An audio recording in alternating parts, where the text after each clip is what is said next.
سلام اس پر جو دنیا کے لیے رحمت ہی رحمت ہے، سلام اس پر کہ جس کی ذات فخر آدمیت ہے۔ پیارے بچوں، آپ سب گھر سے کچھ نہ کچھ سفر کر کے یہاں پہنچے ہیں، کچھ نہ کچھ فاصلہ طے کیا ہے اور اس میں یقیناً کچھ وقت بھی لگا ہوگا۔ تو آپ میں سے کچھ بچے باری باری بتائیں کہ ان کا گھر یہاں سے کتنے کلومیٹر کے فاصلے پر ہے۔ کچھ کا 1 کلومیٹر ہوگا، کچھ کا 2 اور کسی کا 5 یا 10۔ کوئی دوسرے گاؤں یا شہر سے آیا ہے تو وہ 20، 30 یا 50 کلومیٹر دور سے آیا ہے۔ اور یہ تو آپ سب ہی جان گئے ہوں گے کہ یہ کلومیٹر کافی لمبا راستہ ہوتا ہے جسے ہر سواری اپنی اپنی رفتار کے مطابق الگ الگ وقت میں طے کرتی ہے۔ جیسے پیدل کی اسپیڈ 10 سے 20 کلومیٹر فی گھنٹہ ہوتی ہے، موٹر سائیکل کی 50، گاڑی کی 80 یا 100 کلومیٹر فی گھنٹہ، ریل کی 150 کلومیٹر فی گھنٹہ اور ہوائی جہاز کی 800 کلومیٹر فی گھنٹہ۔ اور ایک جہاز ہوتا ہے نا F-16 جو کہ بہت تیز اڑتا ہے، وہ 2500 کلومیٹر فی گھنٹہ کی رفتار سے اڑتا ہے، یعنی 1 منٹ میں 40 کلومیٹر طے کر لیتا ہے۔ آپ سب سوچ رہے ہوں گے کہ کاش ہم سب F-16 ہی میں اسکول آیا کریں تو کتنا جلدی پہنچ جائیں گے۔ تو یہ ناممکن نہیں۔ جنت کے حصول کی کوشش کریں تو انشاءاللہ جنت میں ہماری رفتار اس سے بھی کہیں زیادہ ہوگی، یعنی جہاں نگاہ پڑے گی وہاں ہم پہنچ جائیں گے۔ نگاہ پڑنے کا مطلب ہے روشنی کی رفتار جو بے حد تیز ہوتی ہے۔ کون ہمیں بتائے گا کہ روشنی کی رفتار کتنی ہے؟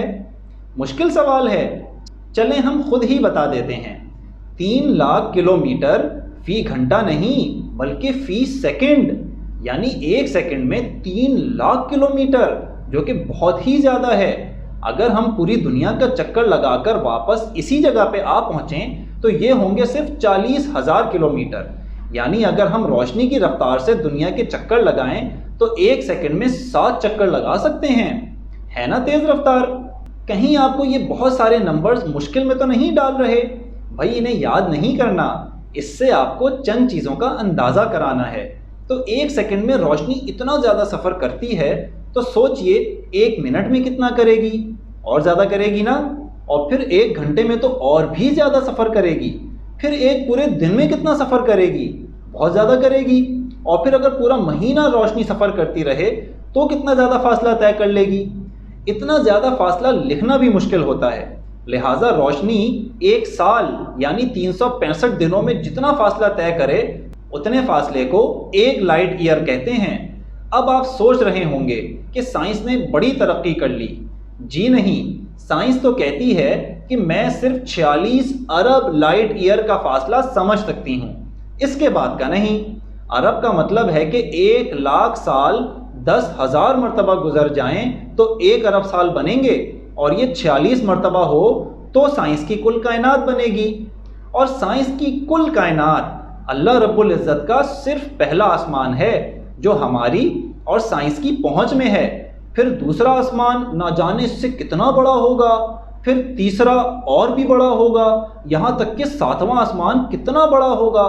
ذرا سوچئے تو، اس 7ویں آسمان پر اللہ رب العزت کی تجلی ہے۔ تجلی کیا ہوتی ہے یہ شاید ہماری عقل کو آج سمجھ نہ آ سکے، کیونکہ یہ 46 ارب لائٹ ایئر سے بھی بہت آگے کی بات ہے، لہٰذا اس میں نہیں الجھنا چاہیے۔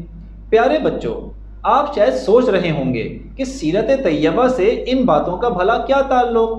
تو جی ہم ابھی آپ کو بتا دیتے ہیں۔ ایک رات نبی کریم صلی اللہ علیہ وسلم اپنی چچا زاد بہن ام ہانی کے یہاں سو رہے تھے کہ حضرت جبرائیل علیہ السلام چھت کھول کر حاضر ہوئے اور آپ صلی اللہ علیہ وسلم کو خانہ کعبہ لے گئے، جہاں آپ صلی اللہ علیہ وسلم کا سینہ کھول کر ایک پلیٹ کی کچھ روحانی چیزیں سینے میں انڈیل دی گئیں اور پھر سینہ بند فرما دیا گیا۔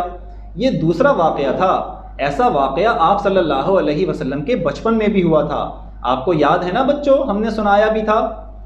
اس کے بعد ایک سفید جانور جو گھوڑے سے کچھ چھوٹا اور گدھے سے کچھ بڑا تھا، اس میں بٹھا کر آپ صلی اللہ علیہ وسلم کو مسجد اقصی یعنی فلسطین میں موجود بیت المقدس لے گئے۔ جانور کی رفتار برق یعنی بجلی کی طرح تیز تھی، لہٰذا اسے براق کہا جاتا ہے۔ بجلی کی رفتار تقریباً لائٹ کی رفتار کے برابر ہوتی ہے۔ گو کہ براق ایک خاص جانور تھا، پھر بھی حضرت جبرائیل علیہ السلام نے اسے وہاں باندھ دیا۔ اس سے ہمیں یہ سبق ملتا ہے کہ ہمیں بھی اپنی چیزیں جگہ پر اور محفوظ انداز میں رکھنی چاہیے۔ مسجد اقصیٰ میں آپ صلی اللہ علیہ وسلم نے تمام انبیاء علیہ السلام کی امامت فرما کر نماز پڑھائی۔ پھر حضرت جبرائیل علیہ السلام آپ صلی اللہ علیہ وسلم کو آسمان دنیا تک لے گئے۔ یہ سفر براق پر نہیں ہوا بلکہ اس سے بھی کہیں تیز ہوا ہوگا، کیونکہ سائنس کے مطابق بجلی بھی یہ فاصلہ 46 ارب لائٹ ایئر میں طے کرتی۔ اس سے آگے بڑھنے کے لیے حضرت جبرائیل علیہ السلام نے آسمان دنیا کا دروازہ کھلوایا تو وہاں حضرت آدم علیہ السلام سے ملاقات ہوئی، جن کے دائیں جانب جنتی اور بائیں جانب دوزخی روحیں تھیں۔ پھر آپ صلی اللہ علیہ وسلم کو دوسرے آسمان پر لے جایا گیا، وہاں حضرت یحییٰ اور حضرت عیسیٰ علیہ السلام سے ملاقات ہوئی۔ تیسرے آسمان پر حضرت یوسف علیہ السلام، چوتھے پر حضرت ادریس علیہ السلام، پانچویں پر حضرت ہارون علیہ السلام اور چھٹے پر حضرت موسیٰ علیہ السلام سے آپ کی ملاقات ہوئی۔ پھر آپ ساتویں آسمان پر تشریف لے گئے تو وہاں آپ کی حضرت ابراہیم علیہ السلام سے ملاقات ہوئی۔ تمام انبیاء علیہ السلام نے آپ کو مرحبا یعنی خوش آمدید کہا، سلام کیا اور آپ صلی اللہ علیہ وسلم کی نبوت کا اقرار کیا۔ جہاں دنیا میں آپ صلی اللہ علیہ وسلم کو پتھر مارے جا رہے تھے، وہیں آسمانوں پر یہ عظیم ترین ہستیاں آپ کی نبوت کا اقرار کر رہی تھیں۔ دیکھا بچوں، آپ صلی اللہ علیہ وسلم نے تکلیفوں پر صبر کیا تو اللہ نے کس طرح آپ کی حوصلہ افزائی فرمائی۔ آپ صلی اللہ علیہ وسلم نے بیت المعمور دیکھا۔ یہ خانہ کعبہ کے عین اوپر 7ویں آسمان پر ایک محل ہے جس کا طواف ہر وقت بے شمار فرشتے کرتے رہتے ہیں۔ پھر آپ صلی اللہ علیہ وسلم کو جنت اور دوزخ کی سیر کرائی گئی اور لوگ اپنے اعمال سے ملتے جلتے حالات میں نظر آئے۔ مثلاً جہاد کرنے والوں کو دیکھا کہ وہ جتنی کھیتی کاٹتے ہیں وہ بجائے کم ہونے کے اتنی ہی اور بڑھ جاتی ہے۔ جن لوگوں کی مصروفیات انہیں نماز کے لیے اٹھنے نہیں دیتی تھی، یعنی نماز نہیں پڑھنے دیتی تھی، ان کے سر بھاری پتھروں سے کچلے جا رہے تھے کہ وہ سر اٹھا ہی نہیں پا رہے تھے۔ بچوں، ہمیں اپنی مصروفیات ختم کر کے نماز کے لیے فوراً اٹھ جانا چاہیے تاکہ ہم ان لوگوں میں شمار نہ ہوں۔ جو لوگ زکوٰۃ اور خیرات نہیں دیتے تھے ان کے کپڑوں میں پیون لگے تھے اور وہ جانوروں کی طرح گھاس چر رہے تھے۔ جو لوگ بغیر سوچے سمجھے زبان چلا کر فتنہ برپا کرتے تھے ان کے ہونٹ کینچیوں سے کاٹے جا رہے تھے۔ جو لوگ دوسروں کو تانے دیتے تھے اور برا بھلا کہتے تھے وہ اپنا گوشت کاٹ کاٹ کر خود کھا رہے تھے۔ اور جو غیبت یعنی پیٹھ پیچھے برائی کرتے تھے وہ اپنے تانبے کے ناخنوں سے اپنے منہ اور سینے نوچ رہے تھے۔ تانبا وہی ہوتا ہے جو تاروں کے اندر ہوتا ہے نا، گولڈن رنگ کا، وہی ہوتا ہے تانبا۔ کتنا نوکیلا اور سخت ہوتا ہے۔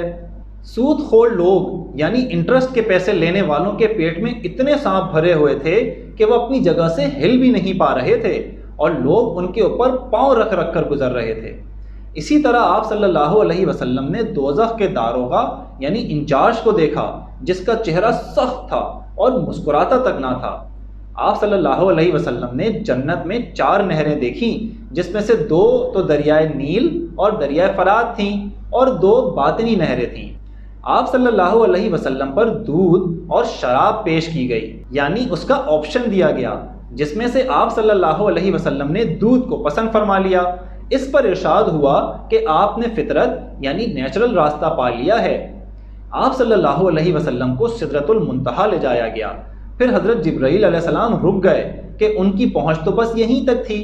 آپ صلی اللہ علیہ وسلم خدائے وحدہ لا شریک کے دربار میں تشریف لے گئے۔ سورہ بقرہ کی آخری آیات عنایت فرمائی گئیں۔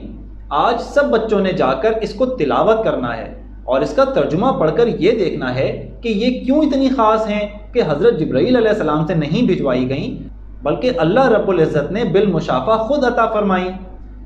امت پر 50 نمازیں فرض کی گئیں۔ یہ واضح فرمایا گیا کہ شرک کو اللہ کسی صورت معاف نہ فرمائے گا، اس کے علاوہ جو گناہ چاہے گا اپنی رحمت سے معاف کر دے گا۔ لہٰذا بچوں، ہمیں یہ دیکھ لینا چاہیے کہ ہم اللہ کی ذات، صفات اور قدرت میں کسی کو شریک تو نہیں ٹھہراتے، اللہ کے سوا کسی اور کو ذریعہ سمجھ کر اس سے تو نہیں مانگتے۔ ایسا بالکل نہیں کرنا چاہیے، خواہ کتنا ہی بڑا بزرگ ہو یا آپ صلی اللہ علیہ وسلم کی ذات ہی کیوں نہ ہو۔ اللہ کے لیے کوئی سفارشی نہیں کہ جس سے دعا کی جائے یا مدد مانگی جائے۔